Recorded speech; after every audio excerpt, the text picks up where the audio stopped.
جی کیا فرما رہے ہیں؟ ماشاءاللہ آپ کا بہت اچھا بیان ہے. یہاں پر ہمارا ایک مسئلہ ہے مورگیج کا، انٹرسٹ کا، اس کے بارے میں کہاں تک جائز ہے؟ ہاں دیکھیں، اس میں صورتحال یہ ہے کہ دو صورتیں میرے سامنے ہیں. ایک تو یہ ہے کہ آپ نے کوئی مکان خریدنا ہے، بینک اس مکان کو پہلے پرچیز کر لیتا ہے اور پھر وہ آپ کو آفر کرتا ہے. مثلا اس نے 5 لاکھ پاؤنڈ کا لیا مثال کے طور پر، اور وہ آپ کو کہتا ہے کہ میں آپ کو 6 لاکھ پاؤنڈ کا دوں گا. آپ نے کہا ٹھیک ہے. اب یہ 6 لاکھ آپ نے انسٹالمنٹ اس کی بنوا لی اور پر منتھ آپ دے رہے ہیں. اس میں شرعاً کوئی حرج نہیں ہے اور سود کا کوئی تصور نہیں ہے. دوسری صورت یہ ہے کہ بینک آپ سے کہتا ہے کہ آپ ایک مکان پسند کر لیں، اس کا اماؤنٹ ہمیں بتائیں، ہم آپ کو اماؤنٹ قرضے کے طور پہ دے دیں گے. آپ اس مکان کو خرید لیجئے. مثلا آپ نے 1 لاکھ پاؤنڈ کا لیا ہے، لیکن جب آپ ہمیں دیں گے تو 1.5 لاکھ پاؤنڈ دیں گے اور 50,000 گویا کہ آپ کو زیادہ دینے. وہ انسٹالمنٹ اس کی مقرر کر لیں گے، پر منتھ آپ کو دینے ہیں. اور اس میں کنڈیشنز بھی ہوتی ہیں کہ آپ نے وہ لیٹ کر دیا، دیر کر دی تو اس پر پلینٹی لگ جاتی ہے. یہ والی صورت سود کی ہے. میرے نزدیک کافر کو سود دینا شرعاً جائز نہیں ہے، اور مکان ایسی ضرورت نہیں ہے کہ جس کی بنا پر سود کو حلال اور جائز قرار دیا جائے. ہو سکتا ہے یہ آپ کی مرضی کے خلاف یہ فتویٰ ہو، میں آپ کو سمجھا دیتا ہوں صورتحال. کیونکہ سود کی ممانعت بہت سختی کے ساتھ قرآن و حدیث میں ہے. اعلیٰ حضرت امام اہل سنت رضی اللہ تعالیٰ عنہ نے صرف چند صورتوں میں سود لینا جائز قرار دیا یا دینا جائز قرار دیا.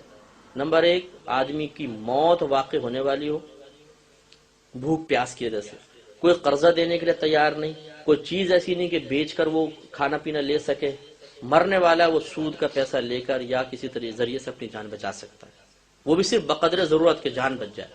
یا کسی کی زوال عزت کا سبب بن گیا، جیسے ڈیفالٹر ہو جاتے ہیں بینک نے، ہمارے ہاں جیسے وہاں عجیب و غریب صورت حال ہوتی ہے، نیلامی کا اعلان ہو جاتا ہے اور پھر لوگ آتے ہیں اور وہ بولی لگاتے ہیں. اب ایک شریف النفس آدمی ہے جس کی محلے میں عزت ہے، اس کا مکان اس طرح نیلام ہو تو اس کے لیے تو بعض اوقات مر جانے کا مقام ہوتا ہے. تو وہ اپنی عزت بچانے کے لیے ایسے موقع پر قرضہ لے کر، سودی چاہے وعدہ سود پہ قرضہ لے، اپنی عزت بچا لے. اس کے علاوہ حضرت نے فرمایا کوئی اور صورت نہیں ہے کہ سود جائز ہو، اس لیے کہ نبی کریم نے فرمایا سود کا 1 درہم لینا دینا ایسا ہے جیسے اپنی والدہ کے ساتھ 36 مرتبہ زنا کرنا. 36 ٹائمز اپنی ماں کے ساتھ کوئی معاذ اللہ زنا کرے، سرکار فرماتے اتنا برا ہے. تو اس وجہ سے میں تو اس کو ناجائز، اس صورت کو ناجائز کہتا ہوں. لیکن اگر کوئی مفتی صاحب ایسے ہیں جو واقعی فتوے میں ماشاءاللہ اچھے ہوں، عالم نہیں کہہ رہا ہوں، مفتی. یاد رکھیں ہر عالم کو فتویٰ دینے کا حق حاصل نہیں ہوتا، چاہے آپ کے یہاں کتنی ہی اچھا بیان کرنے والا ہو، کتنا اچھا مقرر ہو. فتویٰ ایک الگ فیلڈ ہے. عالم اور مفتی میں بڑا فرق ہوتا ہے. عالم علوم حاصل کر کے رک جاتا ہے اور مفتی اس میں مہارت حاصل کرتا ہے، اس کی گہرائی کو سمجھتا ہے. تو فتوے کا اہل پھر مفتی ہوتا ہے، عالم نے. اگر کوئی واقعی آپ کے یہاں مستند عالم دین ہے، انہوں نے آپ کو اجازت دے دی ہو کہ ٹھیک ہے میرے نزدیک جائز ہے، آپ کر سکتے ہیں، تو پھر آپ بری ذمہ ہیں. اب آپ کی کوئی گرفت نہیں ہے. اب اگر آپ اس دوسری صورت کے باوجود بھی لیں گے تو میدان معاشر میں آپ کی گرفت نہیں ہے. اس لیے کہ اللہ تعالیٰ نے آپ کو اتنا ہے کہ مکلف بنایا تھا، فَاسْأَلُوا أَهْلَ الذِّكْرِ إِن كُنتُمْ لَا تَعْلَمُونَ. اگر تم نہیں جانتے تو اہل علم سے سوال کرو. آپ نے ایک مفتی صاحب سے معلوم کیا، انہوں نے آپ کو فتویٰ دیا، آپ ان کے قول پہ اعتماد کر کے اللہ کا حکم پورا کر رہے ہیں، آپ بری ذمہ ہیں. سوال مفتی سے ہوگا، آپ سے نہیں ہوگا. لیکن اگر آپ مجھ سے پوچھتے ہیں آپ کی کیا رائے ہے، تو یہ آپ کے لیے شرعاً جائز نہیں ہے. ہاں اس کے ساتھ ضمن میں یہ آپ کو بتا دیتا ہوں، آپ یہاں اگر کسی کافر بینک میں پیسہ رکھواتے ہیں جس میں مسلمان کے بالکل بھی شیئرز نہ ہوں، ٹوٹل کافر، وہ اگر آپ کو آپ کے رکھے ہوئے پیسے پر انٹرسٹ کے نام سے پیسہ دیتا ہے، سود کے نام سے دیتا ہے، وہ کہہ رہا ہے سود، آپ کے لیے شرعاً جائز ہے کہ آپ سود کی نیت شامل نہ کریں. بس یہ سوچیں کافر اپنا مال اپنی مرضی سے دے رہا ہے، آپ لے لیں، بالکل جائز ہے اور بالکل حلال ہے. اعلیٰ حضرت نے فرمایا بالکل حلال ہے، کیونکہ کافر اپنی مرضی سے جو مال دے، سرکار نے فرمایا کہ کافر کا مال حلال ہے سوائے دھوکے اور جھوٹ کے. یہ آپ کے ہاں غلط سسٹم ہے کہ اپنے آپ کو غریب ظاہر کر کے اور گورنمنٹ سے پیسے لے رہے ہیں جھوٹ بول بول کے. پاکستانی تو ماشاءاللہ بس اللہ تعالیٰ ہم پہ رحمت نازل فرمائے، جہاں کرپشن ہے وہاں سونگ کے دیکھیں کوئی پاکستانی ضرور ہوگا. تو ہم لوگ یہ غلط حرکتیں کرتے ہیں، اس سے ہمارا امیج بھی خراب ہے پورے ورلڈ میں. تو یہ دھوکہ اور جھوٹ سے ناجائز، لیکن کافر اپنی مرضی سے دے رہا ہے وہ لینا جائز. اس کی دلیل میں آپ کو عقلی طور پر عرض کر دیتا ہوں. جب نبی کریم صلی اللہ علیہ وسلم صحابہ کے ساتھ کفار پہ حملہ کرتے تھے تو جو مال جنگ کے بعد حاصل ہوتا تھا اس کو مال غنیمت کہتے ہیں، اور بعض اوقات ایسا ہوتا تھا کہ حملہ کیا وہ ڈر کے بھاگ گئے اور مال لے لیا، اس کو مال فے کہا جاتا تھا۔ لیکن دونوں صورتوں میں دیکھیں جبرن سختی کر کے چھینا ہے مال، اور بالکل حلال۔ صحابہ کرام اس سے حج بھی کرتے تھے، زکاتیں نکالتے تھے، صدقات کرتے تھے۔ تو جب کافر سے مال چھین کر لینا حلال ہے تو جب کافر خود اپنی مرضی سے دے رہا ہو تو بدرجہ والا حلال ہوگا۔ اس میں خرابی بس اس صورت میں پیدا ہوگی جب ہماری نیت میں خرابی ہوگی کہ ہم سود کی نیت سے لیں، اس نیت کی وجہ سے خرابی ہو سکتی ہے۔ سود کی نیت سے نہ لیں، اسے ایک جائز مال سمجھ کر لیجئے، بالکل حلال ہے۔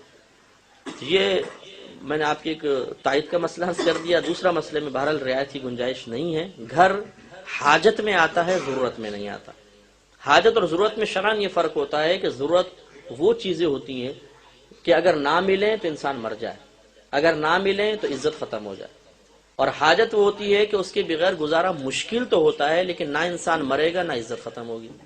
تو کرائے کے مکان میں اگر ہم رہ رہے ہیں تو مشکل تو ہوتی ہے، بے پیسہ بڑا اماؤنٹ جا رہا ہے، لیکن اس کے بغیر نہ آدمی مرے گا اور نہ کرائے کے مکان کی وجہ سے کوئی زوال عزت کا مسئلہ ہے۔ تو یہ حاجت کے درجے میں آتا ہے مکان، اور حاجت کے درجے میں سود نہیں لے سکتے۔ ضرورت کے درجے میں جب ہوں تو سود لینا بقدر ضرورت جائز، وہ بھی بقدر ضرورت، یہ نہیں کہ اب اجازت مل گئی تو لاکھوں پاؤنڈ لے لیے، یہ نہیں، بقدر ضرورت۔ تو یہ مسئلہ ہے، اب آپ دیکھ لیجیے۔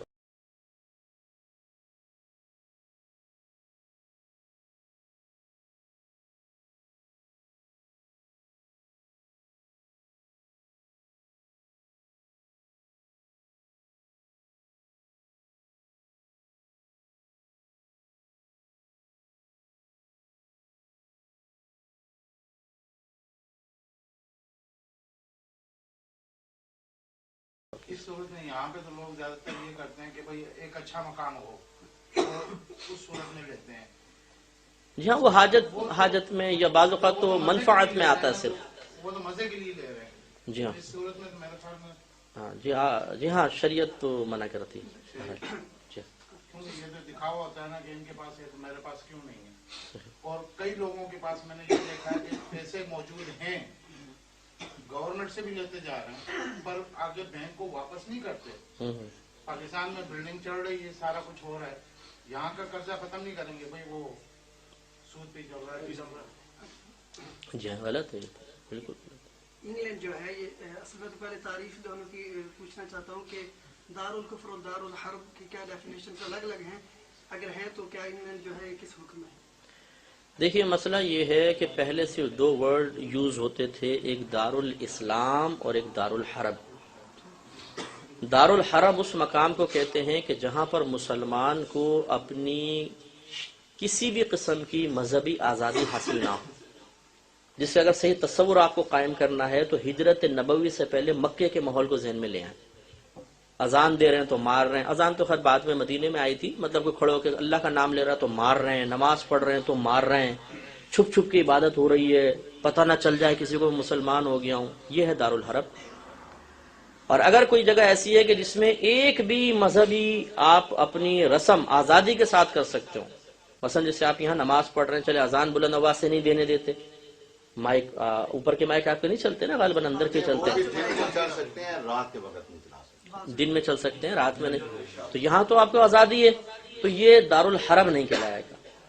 تو جب دار الحرب نہیں ہے تو یہ قاعدہ قانون ہوتا ہے کہ جب دو چیزیں آپس میں ضد ہوں، ایک نہیں ہو تو دوسری ضرور ثابت ہوگی۔ دن نہیں ہے تو رات، رات نہیں ہے تو دن، تو دار الحرب نہیں ہے تو دار الاسلام، یہ دار الاسلام کہلائے گا، یہ دار الاسلام ہے۔ دار الحرب کے اندر کفر کے مسائل کچھ اور ہوتے ہیں، دار الاسلام میں کچھ اور ہوتے ہیں۔